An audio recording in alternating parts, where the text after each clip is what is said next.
지난 2월 아버지를 살해한 40대 아들이 수사 과정에서 확인해 보니까 유전자 검사 결과 친아들이 아니었습니다. 그래서 존속살인이 아니라는데요. 또 안타까운 사건이죠. 증평에서 모녀가 숨진 채 발견된 사건. 숨진 언니의 차를 팔고 외국으로 떠났던 여동생이 붙잡혔습니다. 집중 이 사건 권일용 전 경찰청 경정 그리고 손정혜 변호사와 살펴보겠습니다. 어서 오세요. 안녕하세요. 네, 지난 2월에 아버지를 살해한 40대 아들 사건. 당시에 그 모 국회의원 형이 살해된 사건이라서 꽤 떠들썩했었는데 친아들이 아니에요? 그렇습니다. 현직 국회의원의 형이 살인 사건이고 또 용의자가 아들이었기 때문에 많은 분들이 관심을 가졌는데요. 범죄 현장에서 그 피해자의 혈흔과 피의자인 용의자의 DNA가 확보돼서 경찰에서는 이걸 국과수의 DNA 정밀 감식을 했습니다. 네. 경찰에서는 용의자가 아들로 봤고요. 그런데 그 DNA 정밀 검사 결과 아들이 아니다. 친자 관계로 성립할 수 없는 DNA라는 결과 회신이 와서 초기에 경찰은 아들이 용의자가 아니거나 아니면 또 다른 공범이 있거나 이렇게 이제 수사가 진행이 되었는데 나중에 알고 봤더니 이 실제로 아들과 아버지로 살았지만 실제 친생자는 아니었던 것이고요. 일단 경찰에서는 존속 살해로 검찰에 송치를 했는데 검찰에서는 존속 살해가 아니라 일반 살인이다라고 해서 그 현재 20년형을 구형해 놓은 상태입니다. 네, 그러니까 처음에는 이제 DNA가 다르게 나오니까 아, 이게 아들의 범행이 아니구나 했다가 피의자가 아들이 맞는데 이 친아들이 아닌 이런 결과가 나와버린 거죠? 왜냐하면 이 용의자인 아들도 친자 관계가 맞다라고 하고 가족들도 부자 관계로 오랫동안 살았다고 하니 뭐 아들과 아버지의 존속 살해 사건인데 DNA는 아들이 아니라고 얘기하니까 처음에는 조금 혼선이 있었을 네. 것이라고 생각이 되는데 결과적으로는 그 생물학적으로는 부친과 아들이 아니다라는 결론이 나왔습니다. 네, 거기까지는 알겠습니다. 그러니까 쉽게 말해 흔히 하는 말로 친아들은 아니다 이 말이죠. 네. 어쨌든 아들 아닙니까? 네. 법적으로도. 네. 그 아들이 아버지를 살해했는데 네. 검찰은 또 존속살인이 아니라는 건 왜 그렇습니까? 이게 좀 개념을 잘 정리를 해야 될 부분이 있는데요. 존속살인이라고 하면 본인 또는 이제 배우자의 직계존속을 살해하는 것을 의미를 합니다. 그래서 네. 이게 가족 내 범죄이기 때문에 이제 가중처벌한다는 의미가 있기 때문에 이 논란이 지금 나오고 있는데요. 지금 이 경우에는 사망한 아버지가 이미 다른 사람의 자녀를 출산한 여성과 혼인관계를 맺습니다. 네. 그런 관계에서 이 출산한 아이를 자기의 자녀로만 키우고 있었기 때문에 사실 이 자녀는 살아가면서 이 사람이 평생 나의 아버지다라고만 생각을 했지 친생 아버지라는 사실을 인식하지 못하고 살아왔습니다. 그렇기 때문에 법률상으로는 호적 관계에서 뭐 아들이 되어 있다고 하더라도 사실 이 사람은 생물학적 친생 관계가 아니기 때문에 일반 살인 사건으로 적용이 되는 거고요. 네. 만약에 이 아버지가 아들이 내 자녀가 아니기 때문에 입양을 했다라고 하면 그건 친족관계 형성이 되기 때문에 친족살인에 해당이 됩니다. 그러니까 이제 행위 당시에 이 범인은 이 사람이 내 생물학적 아버지가 아니라는 사실을 모르고 있었기 때문에 일반 살인으로 적용된다 이런 의미를 갖고 있습니다.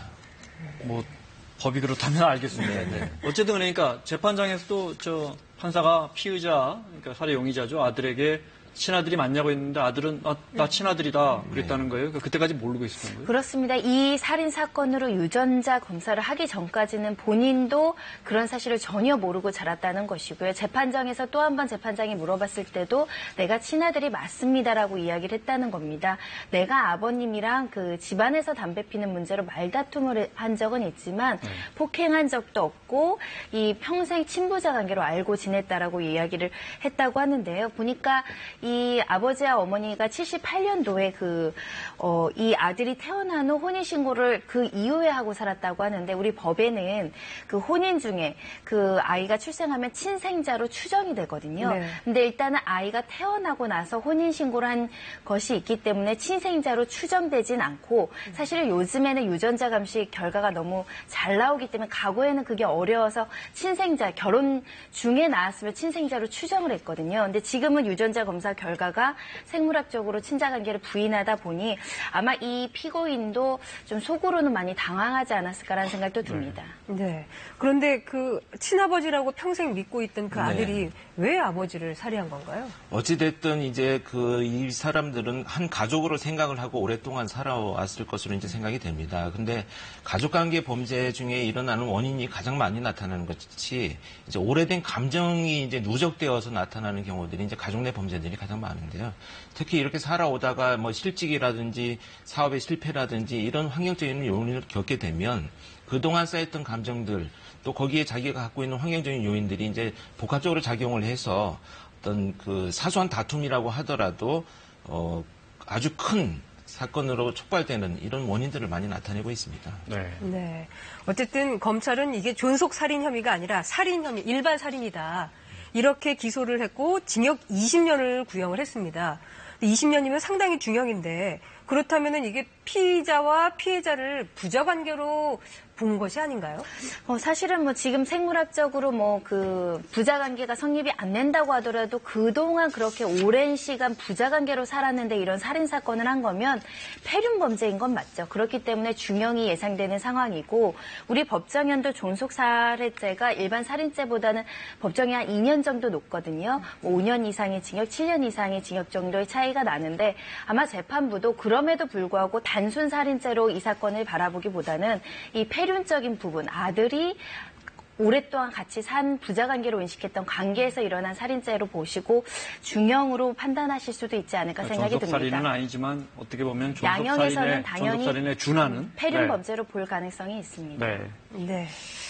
다른 사건도 좀 네. 짚어보겠습니다. 최근에 SNS에 동물을 학대하는 영상을 잇따라 올려서 누리꾼들의 공분을 사고 있는데요. 화면 보시겠습니다. 한 남성이 손을 대자 고양이가 몸을 떱니다. 이어서 고양이를 손으로 때리는데요.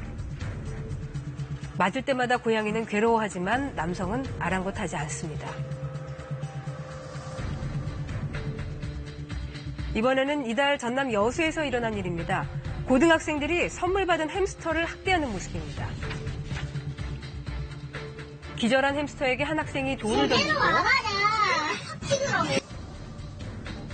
결국 학대당한 햄스터가 죽는 장면이 SNS에서 큰 논란을 불러일으켰습니다. 사실은 저희가 너무 잔혹한 모습이 많아서 거의 다 삭제하고 남은 모습을 또 이렇게 모자이크 처리를 했는데도 자극적입니다. 네. 동물보호단체에서 고양이 학대한 네. 남성을 고발했다고요? 네, 그렇습니다. 그래서 이 영상이 퍼진 이후에 동물 구조팀에서 일단 그 신원을 확보해서 이제 구호 조치를 했고요. 그래서 이제 경찰에 고발된 상태여서 지금 그 결정적인 제보를 한 사람한테 보상금까지 지급을 하고 수사가 전개되는 이런 과정 중에 있습니다. 네. 고양이 살아 있습니까? 다행히도 뭐 지금 그 치료를 받고 있는데요. 문제는 뭐냐면 이제 간 수치가 비정상적으로 높아졌다라고 하는 것은 이제 극도의 스트레스 상태를 의미를 하고 특히 이제 갈비뼈가 손상이 있었는데요. 12번, 13번 의사의 소견으로 이렇게 표현을 합니다. 근데 이런 의미는 뭐냐면 보통 우리가 사건이라든지 사고가 났을 경우에는 좀 위쪽 갈비뼈가 상처가 나는 경우가 많은데 네. 이렇게 아래쪽 갈비뼈가 손상되었다라고 하는 것은 지속적인 어떤 외력에 의해서 공격당했다라는 것을 의미를 하기 때문에 심각한 지금 치료를 받고 있는 중입니다. 네. 그 햄스터 학대했던 학생들은 어떻게 됐나요? 처음에 저희가 화면에 없지만 무슨 통에 넣어서 햄스터를 돌린 다음에 학생들이 기절을 시키고 그 다음에 이렇게 마구 때린 거거든요.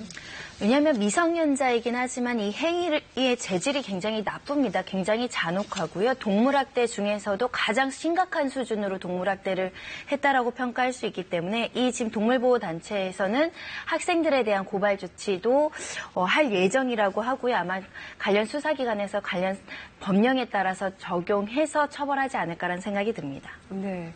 굉장히 약한 존재잖아요. 네, 동물을 네. 학대하는 것조차도 이해가 안 되는데 네. 그거를 또 찍어가지고 SNS에 올리는 건 더 이해가 안 사실상 됩니다. 친구들한테 자랑하는 것 같은 네, 거죠. 그렇습니다. 사실 그 굉장히 끔찍한 얘기죠. 지금 그 행위 자체에도 잔혹한데 불구하고 그것을 마치 자랑하다는 듯이 표현한다는 것은 심각한 의미를 갖고 있는데요.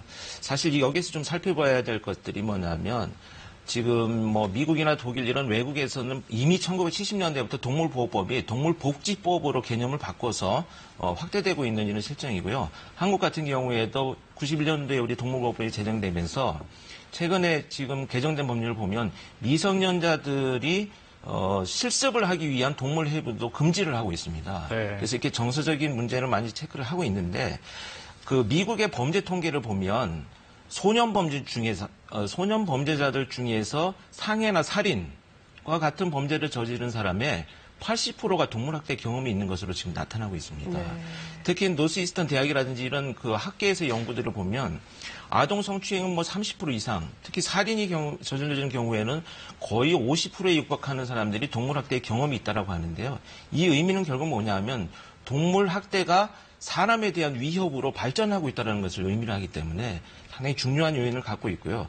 이런 그 괴롭힘, 학대 이런 행위를 통해서 감정을 해소하게 되면 나중에 유사한 사건이 부정적인 감정을 느꼈을 때도 같은 방법으로 해소한다. 이런 네. 아주 위험 요인을 갖고 있습니다. 알겠습니다. 간단하게 한 사건만 더 살펴보겠습니다.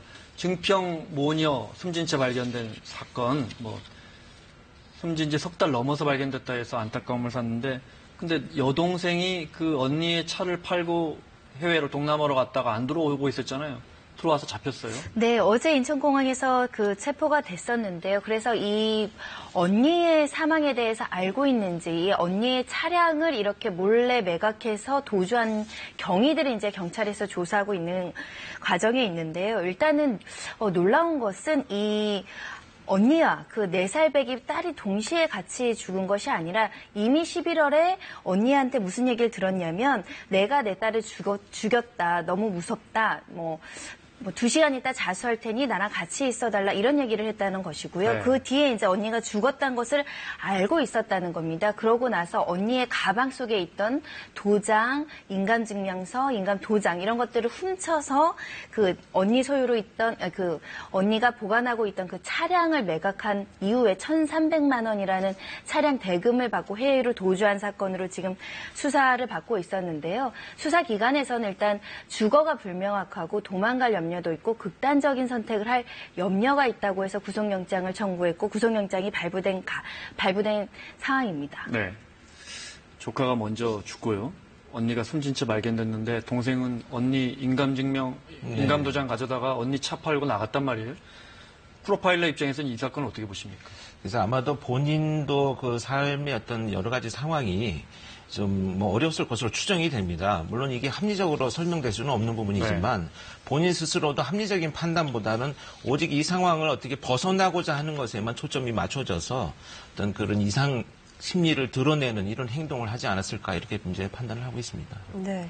사망한 모녀의 사이는 그 동생과는 관련이 없는 건가요? 일단은 경찰에서 그 사건을 조사를 했는데 일단 발견된 유서, 필적 감정을 했더니 친언니의 그 필적이 맞다라는 것이고요. 다른 타살에 대한 혐의점이 없기 때문에 이 모녀 살인 사건, 그 살인 사건이 아니라 그 스스로 목숨을 끊은 것으로 지금 잠정적인 결론을 내는 것으로 보이고요. 동생은 사문서 위조.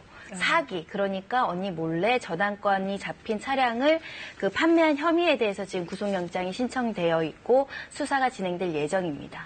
네.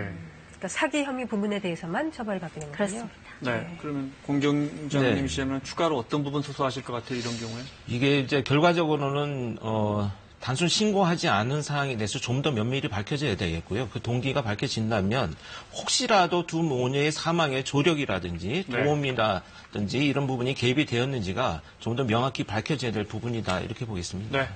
여기까지 듣겠습니다. 집중이 사건 권일용 전 경찰청 경장 그리고 손정혜 변호사와 함께했습니다. 두 분 고맙습니다.